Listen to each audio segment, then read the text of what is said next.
LG's finally announced the proper successor to the LG V30, the V40 ThinQ. As one would expect, it's better in many ways: a bigger screen, top-of-the-line processor, and an upgraded camera.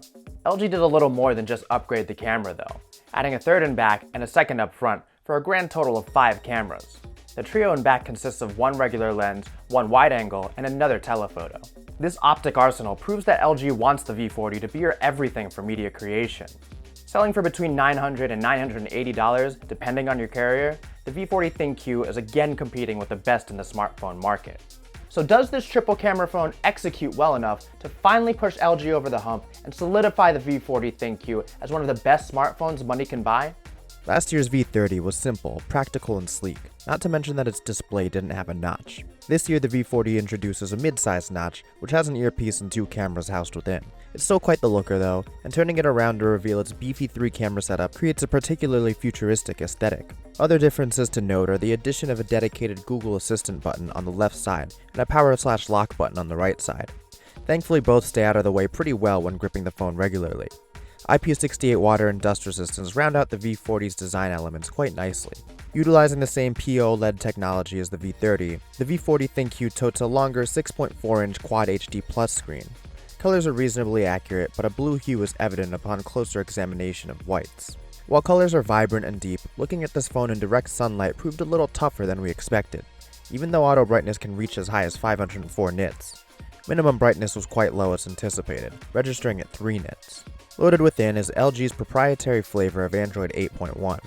As always, this affords users a clean, straightforward interface with a few extra goodies. There's nothing new to report here, but we do have familiar extras, like the floating bar, which gives access to a carousel of customizable app shortcuts, Knock On, which serves as an option to wake up or lock the phone via 2 quick taps on the screen, and Context Awareness, which adds a degree of automation to your phone experience by letting you create various automated functions, like opening a specific music app when you plug in headphones or turning off Wi-Fi when you leave the house, for instance. The V40 packs Qualcomm's Snapdragon 845 flagship SoC, paired with 6GB of RAM and 64GB of storage, expandable up to 2TB via microSD card.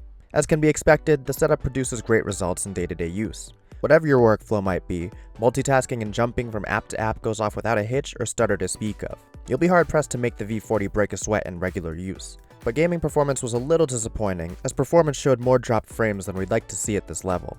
Obviously, the camera setup is the most significant feature of the V40 ThinQ. In back, we have a triple camera arrangement that promises plenty of creative freedom. The breakdown is as follows: one 12-megapixel main camera with a standard lens and optical stabilization for everyday photography, a 16-megapixel camera with a wide-angle lens for when you just have too much you're trying to fit in the frame, and another 12-megapixel camera but with a telephoto lens for 2x optical zoom.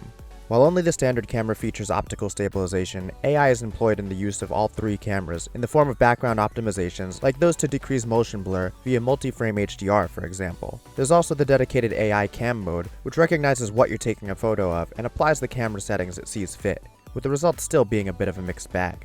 Image quality on the V40's 12-megapixel main sensor is very good, holding its own well against top performers on the market. In ideal scenarios, the differences between the V40 and the best-in-class are negligible, if not entirely a matter of preference. Exposure is adept, colors are vibrant and accurate, and pictures overall are a pleasure to look at. Details, however, are notably softer than we expected, and while exposure appears to have improved over last year's V30, LG could still do a bit more fine-tuning. In challenging, more dynamic sceneries, the V40 doesn't capture light quite as evenly as some of the best in the biz do. Highlights can still become bright and blown out, and shadows can creep in and obscure finer details. At its worst, these maladies in exposure can sometimes create harsher, less realistic shots. Low-light photography is quite good, maintaining well-represented colors. Detail capture takes a big downturn in such situations, though. Otherwise, the V40 does well balancing exposure and finding enough light to illuminate shots. But as is the case with extremely bright dynamic scenes, very low light pictures will not blow you away either. One trick LG packs in this 3-camera array is a feature called triple shot, which takes 3 photos at once. The process does take a few seconds, but it is a convenient shortcut when you want to capture more than one perspective on a shot. Unfortunately, results are significantly worse than taking the 3 shots on your own. For one, HDR can't be employed when snapping pics through triple shot, which is an important consideration in especially dynamic scenes. Another common issue we found was that the telephoto shots taken in this mode were often more susceptible to blurriness. The theoretical convenience of triple shot sounds nice, but in practice, swapping the lenses via the toggle buttons produces much better results. Portrait mode on the V40 is quite adept though, and now allows the user to adjust the strength of the bokeh effect during and after the picture is taken.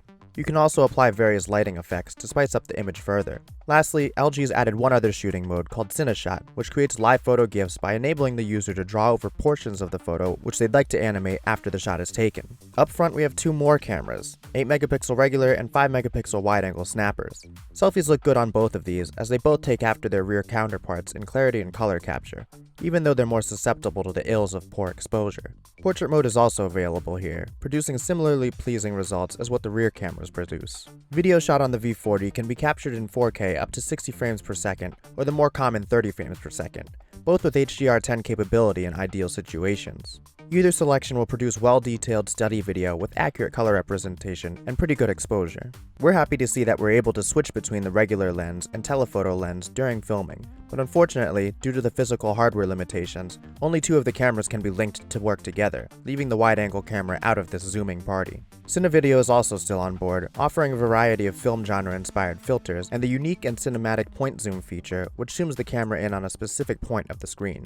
The V40 ThinQ will be available on all major US networks. Calls come through very well on the V40, be it for the caller or the receiver. Both the earpiece and microphone deliver enviable clarity, while the speakerphone gets plenty loud. Speaking of the loud speakerphone, while it's only one speaker, it does have the boombox speaker trick up its sleeve. This makes the phone sound louder when rested on a flat surface, but has negligible, if any, effect when holding the phone. Plugging in a set of high-impedance headphones is another treat the V40 offers, thanks to the 32-bit quad digital to analog converter. This allows the playback of higher fidelity music files, and comes with LG's usual manual controls to tweak the sound just to your liking. Packed with the same 3300 mAh battery as last year's V30, the V40 ThinQ lasted a full 3 hours less in our custom battery drain test, clocking an underwhelming 6.5 hours. This should be about good enough to get a day's use in most cases, but not much more. Recharge times were pleasing though, juicing up from 0 to 100 in under 2 hours. LG seems to have its heart in the right place with the V40 ThinQ, but even the best laid plans of mice and men can often go awry. 3 capable cameras with lenses designed to capture 3 of the most fun and useful perspectives sounds like a dream, and in many respects, it is. We love the versatility. But what we and most other consumers spending nearly $1,000 on a phone might prefer is a camera that's always up to the task. And unfortunately, that's not the case with the LG V40. Day-to-day performance won't leave you wanting for much, but battery efficiency has taken a sharp downturn from the V30. All in all, it's hard to say that the V40 ThinQ is a much better buy than the V30 was, and the V30 couldn't quite best the competition even then.